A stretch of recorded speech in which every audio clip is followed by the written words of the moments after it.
Hello everyone, welcome and welcome back to my channel. चलिए शुरू करते हैं आज का पार्ट।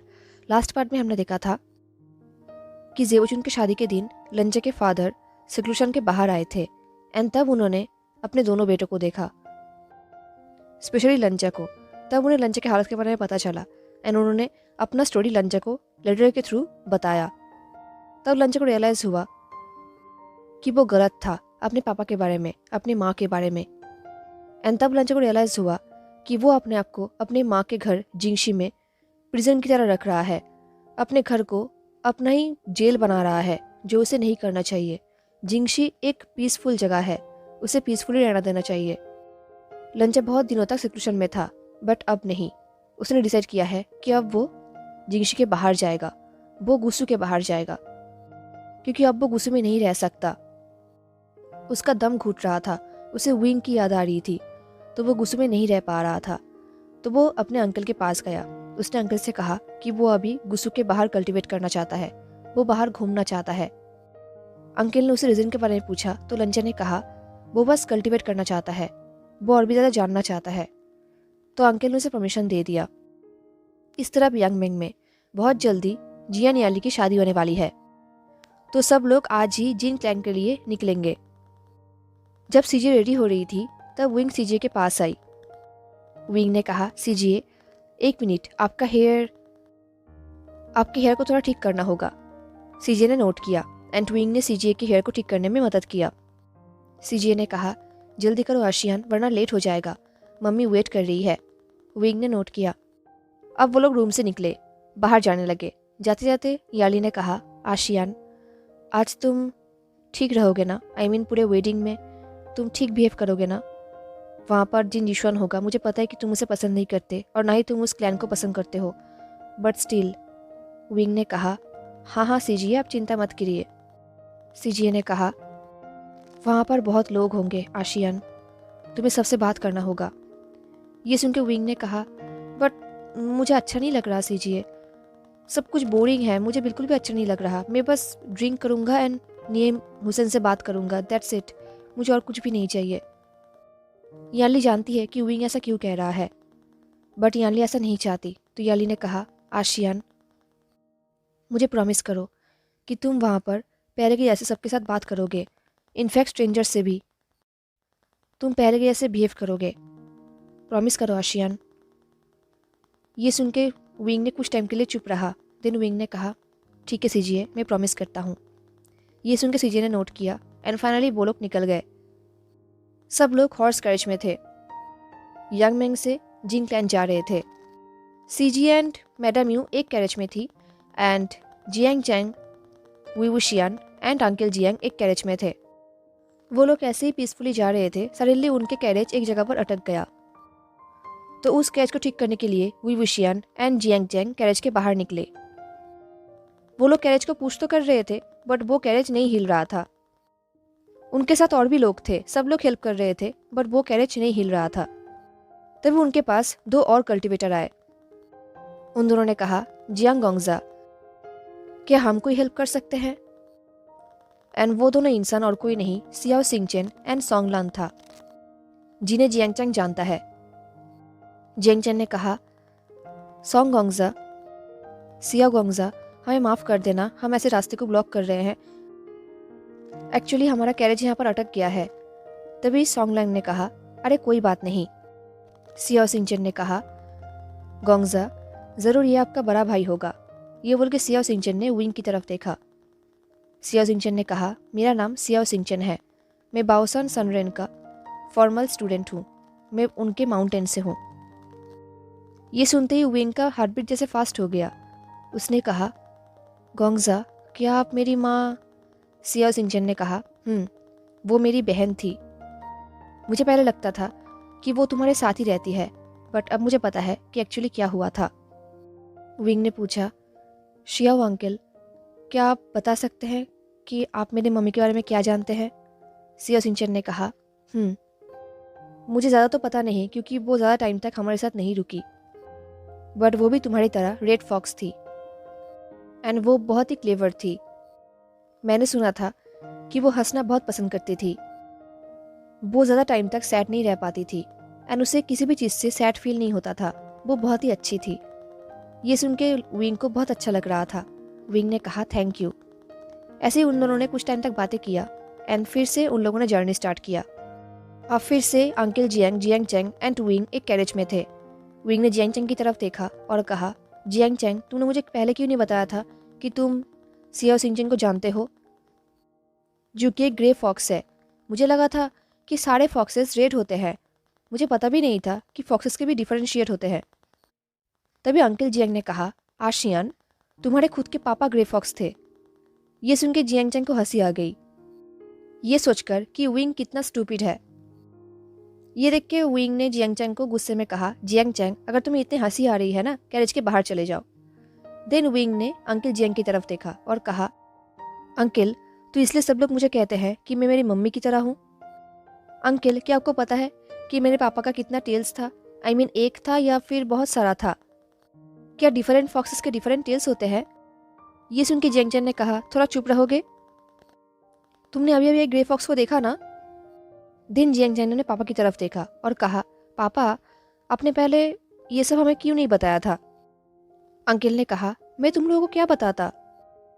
वुशियान, तुम्हारे पापा के 2 लेग्स थे, उनके कर्ली हेयर थे। क्या तुम ये जानना चाहते हो? जियांग चैंग ने कहा, अरे मेरा मतलब वो नहीं था पापा, आप तो। तभी अंकल जियांग ने कहा, अब बहुत हुआ आचेंग, अब तुम दोनों चुप हो जाओ। ये सुन के विंग तो चुप हो गया, बट जियांग चैंग चुप नहीं रहा। वो कंटिन्यू आर्ग्यू करता रहा पूरे जर्नी में। एंड बहुत जल्दी वो लोग कर्व टावर में पहुंच गए। इस तरफ लंजा, वो भी जियान यानली एंड डी निशोन की शादी के लिए अपने भाई के साथ कर्व टावर में पहुंच गया। वो धीरे धीरे कर्व टावर के अंदर जा रहा था। से अंदर ही अंदर नर्वस फील हो रहा था। उसका हार्ट बीट भी फास्ट हो रहा था।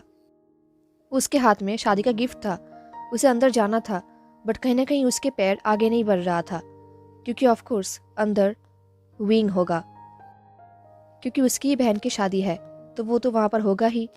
लंजो से देखना चाहता था, बट कहीं ना कहीं लंजो को बहुत नर्वस फील हो रहा था।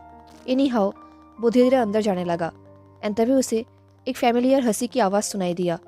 एंड इससे ही लंचा का जैसे पूरा वर्ल्ड वहाँ पर ही रुक गया। ये हंसी विंग का था। जैसे ही लंचा अंदर गया, उसकी नज़र विंग के ऊपर पड़ा।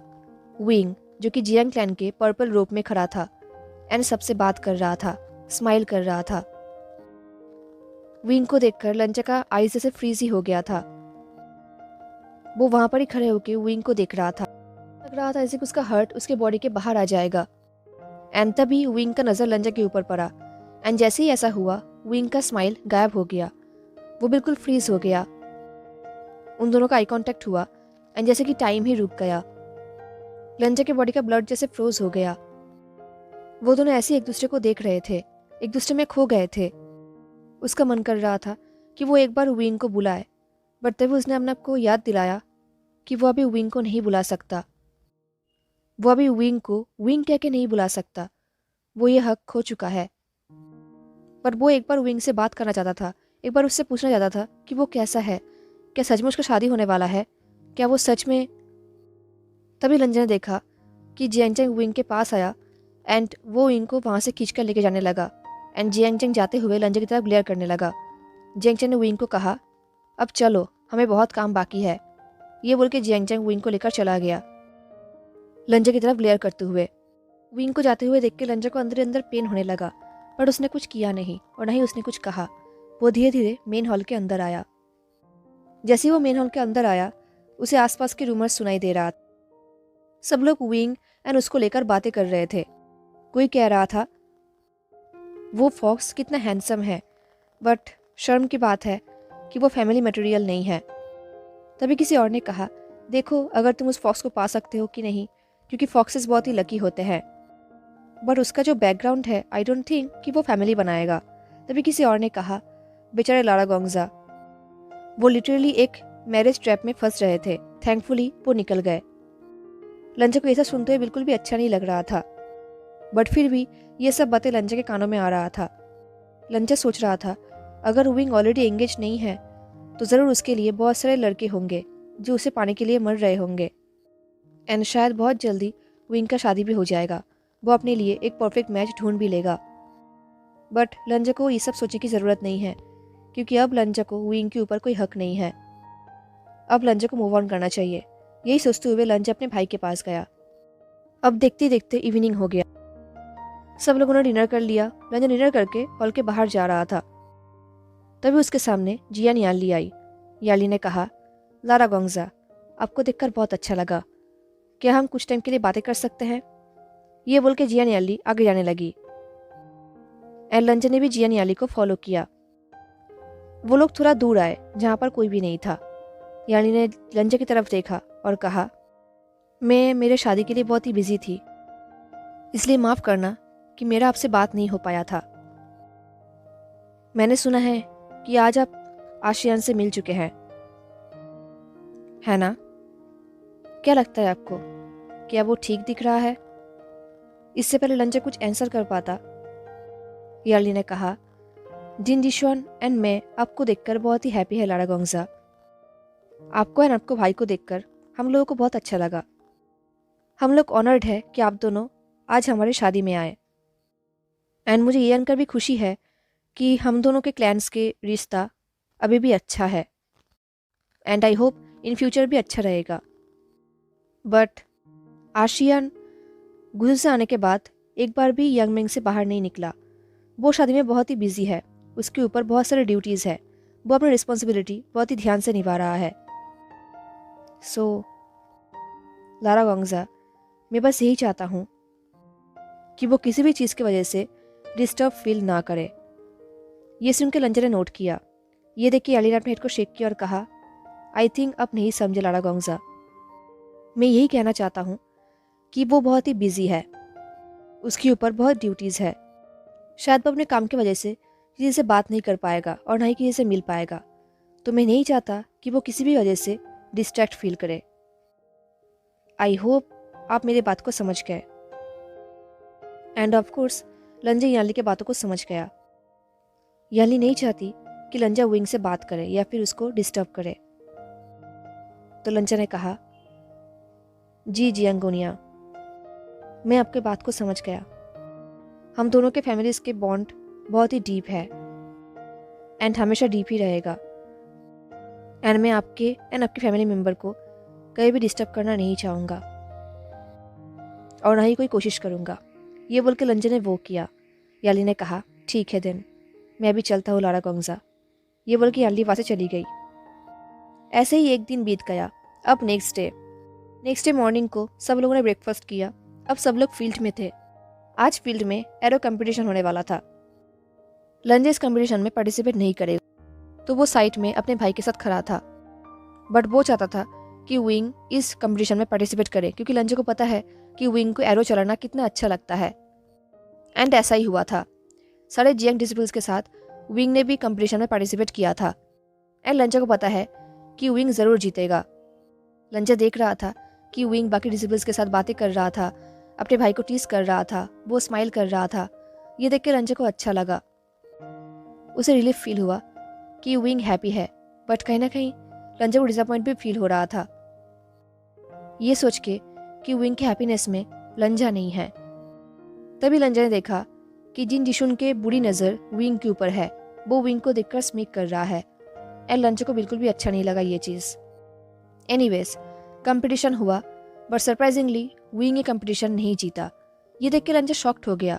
ये नहीं कि वो बायस्ड है, बट स्टिल उसे पता है कि विंग ये कंपटीशन आसानी से जीत जाता, बट विंग ने नहीं जीता।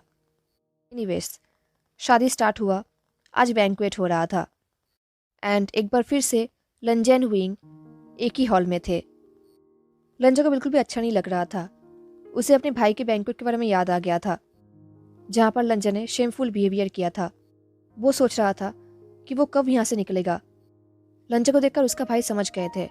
लंजा के भाई ने कहा, वांग जी, क्या तुम जाना चाहोगे यहाँ से? लंजा को समझ में नहीं आ रहा था कि उसे क्या कहना चाहिए। कहीं ना कहीं वो जाना चाहता था, बट कहीं ना कहीं वो अपने क्लैन के लिए शेम नहीं लाना चाहता था। वो नहीं चाहता था कि उसकी वजह से उसका क्लैन शेम फील करे, तो वो वहाँ से नहीं गया। ये बैंक्वेट बिल्कुल उसके भाई के बैंक्वेट की तरह था, बस एक ही डिफरेंस था कि इस बैंक्वेट में विंग था उसके साथ नहीं, बट एक ही हॉल में बैंक्वेट चल रहा था। विंग अपने दोस्तों के साथ अपने गेस्ट के साथ बिजी था। लंजन ने सोचा था कि वो विंग की तरफ नहीं देखेगा, बट लंजन ने अपने आप को नहीं रोक पाया। वो बार बार सिर्फ विंग की तरफ देख रहा था, छुप छुप कर ही सही। वो बार बार विंग को देख रहा था। लंजन सोच रहा था विंग पहले की तरह ही हैंडसम है, बस वो थोड़ा टायर्ड दिख रहा है। क्या ये शादी प्रिपरेशन बहुत ही स्ट्रेसफुल था? क्या विंग ठीक से खाना खा रहा है? लंजन विंग को देखते हुए यही सोच रहा था। वो भूल ही चुका था कि वो विंग को बहुत टाइम से देख रहा है। एंड सडनली विंग की नज़र लंजन के ऊपर पड़ा। उन दोनों का फिर से आई कांटेक्ट हुआ एंड लंजन का हार्ट बीट भी रुक गया। एंड एक बार फिर से लंजन विंग के गेज के नीचे होपलेसली ट्रैप्ड हो गया। वो विंग से अपने आइज को टर्न नहीं कर पा रहा था। पता नहीं कितने टाइम से वो दोनों एक दूसरे को ही देख रहे थे। देन सडनली जिन जिशुन ने विंग के शोल्डर पे टैप किया एंड वो दोनों ही चौंक गए। उन दोनों का अटेंशन शिफ्ट हो गया। विंग का अटेंशन जिन जिशुन पे गया एंड लंजन अपने फेस को टर्न कर लिया। तभी लंजन ने देखा कि दूर हॉल के मेन जगह से जियान एर्ली लंजन को ही देख रही है, सेम एज जियांग चैंग। ये देख के लंजन को याद आया कि उसने प्रॉमिस किया था कि वो विंग को डिस्टर्ब नहीं करेगा। एंड ऑफकोर्स लंजन ऐसा नहीं करेगा। अगर विंग हैप्पी है तो लंजन विंग को फिर से सैड नहीं करेगा। लंजन को कोई हक नहीं है और ना ही वो ऐसा करना चाहता है।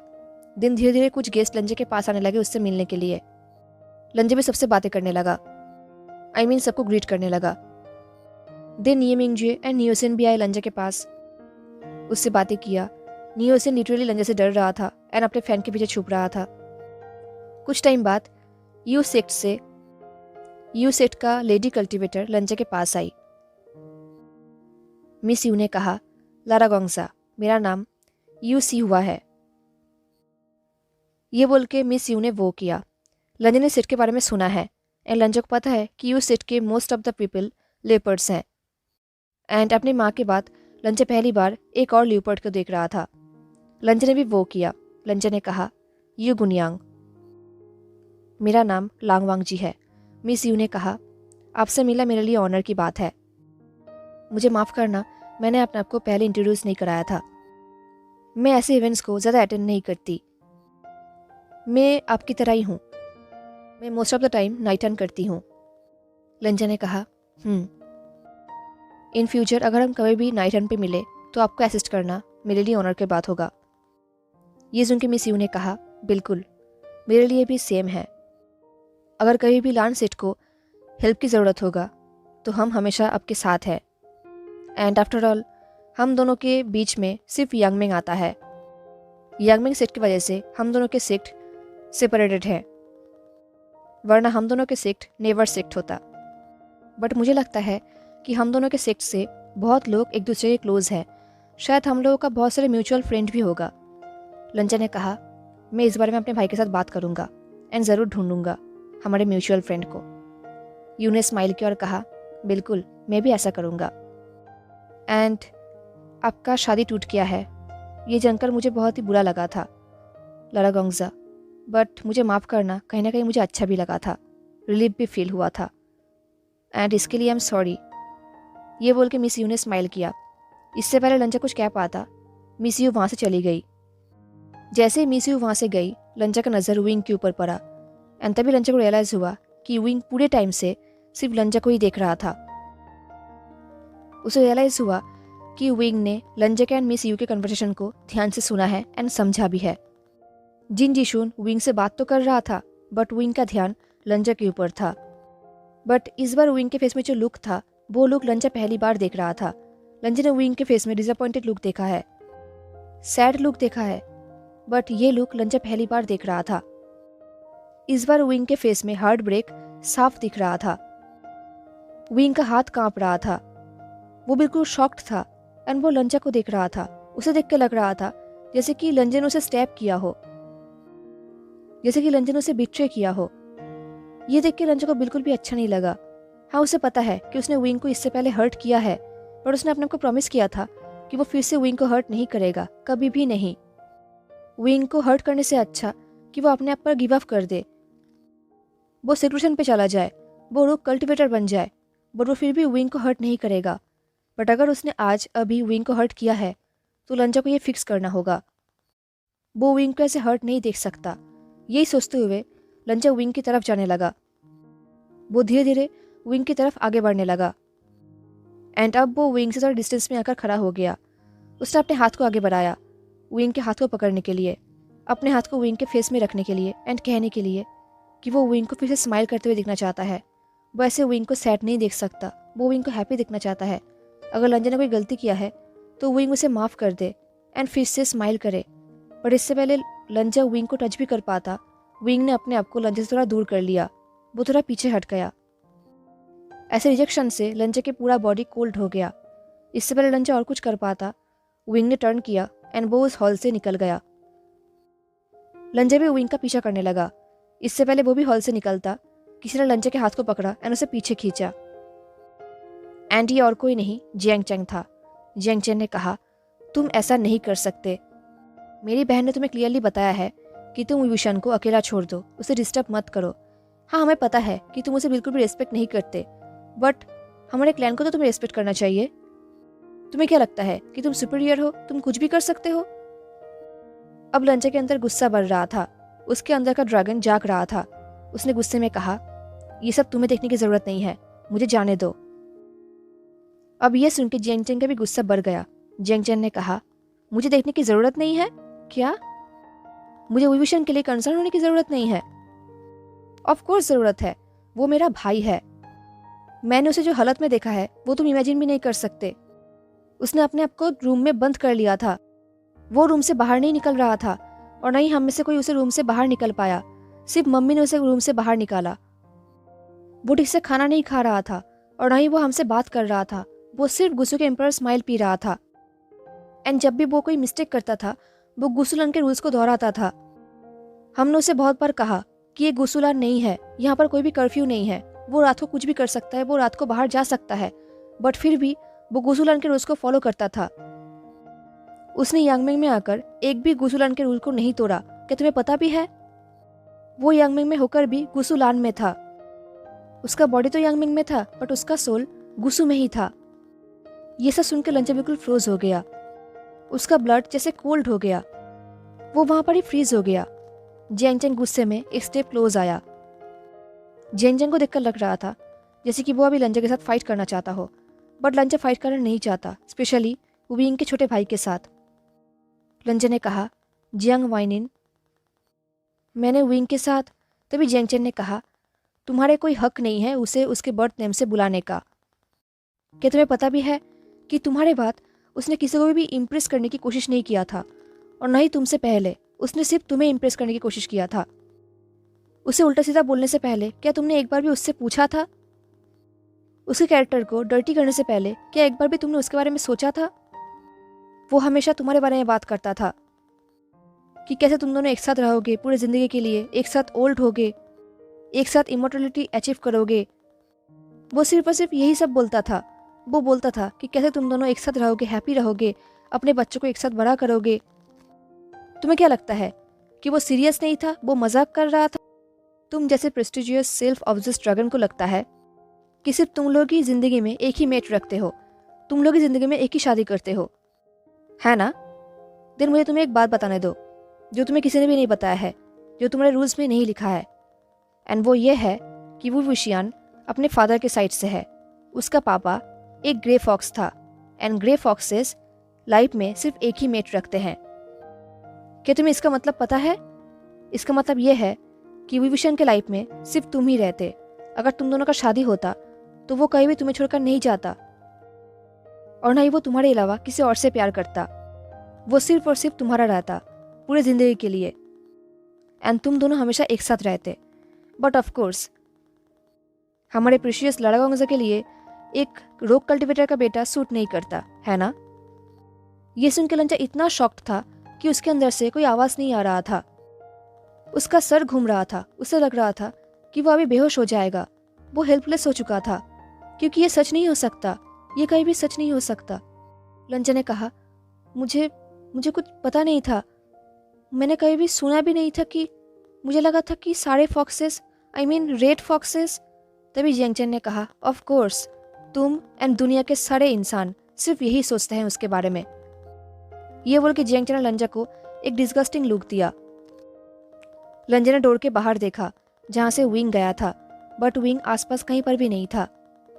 जियांग चेंग ने कहा, ट्रस्ट मी लारा गोंगजा, अगर वुई वुशियान तुम्हारे लिए परफेक्ट पार्टनर नहीं है तो वर्ल्ड में कोई भी तुम्हारे लिए परफेक्ट पार्टनर नहीं है। जाओ एंड किसी ऐसे इंसान से शादी करो जो तुम्हें लगता है कि तुम्हारे लिए परफेक्ट है, एंड हमें मुक्ति दो। ये बोल के जियांगचैंग वहाँ से चला गया एंड लंजोस रूम से जल्दी से निकल गया एंड विंग को ढूंढने लगा।